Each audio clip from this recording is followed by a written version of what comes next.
જો તમને પણ સાયટિકાનો દુખાવો છે તો આ 5 એક્સરસાઇઝ તમારા માટે છે. એ ખૂબ જ પેન રિલીફ કરી શકે છે.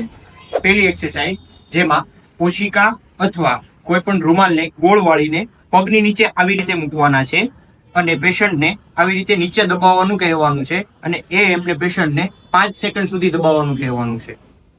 દબાવો 1 2 3 4 5. આ બાદ બીજી એક્સરસાઇઝ, જેમાં આ જ ઓશિકાને બંને ભેગા કરીને પગની નીચે આવી રીતે મૂકવાના છે અને પગની પાણીને નીચેની સાઈડ દબાવવાની છે. 1 2 3 4 5. થર્ડ એક્સરસાઇઝ, એમાં બંને ઘૂંટણને આવી રીતે વાળવાના છે અને વચ્ચે એક્સરસાઇઝ કરવા માટે ઓશિકા મૂકવાના છે અને એને ફરીથી 5 સેકન્ડ સુધી દબાવી રાખવા કહેવાનું. 1 2 3 4 5. એક્સરસાઇઝ નંબર 4, જેમાં ઘરમાં રહેલા તકિયાને પગની નીચે ઘૂંટણ નીચે આવી રીતે સેટ કરવાનો છે. સેટ કરીને પેશન્ટને આવી રીતે 5 સેકન્ડ હોલ્ડ રાખવાનું કહેવાનું છે. 1 2 3 4 5. એક્સરસાઇઝ નંબર 5, એ એક્સરસાઇઝમાં ઘૂંટણને આવી રીતે વાળવાના છે, પેશન્ટને પોઝિશન લેવાનું કહેવાનું છે અને વચ્ચેથી એમને કમરથી ઊંચું થવાનું કહેવાનું છે. 1 2 3 4 5.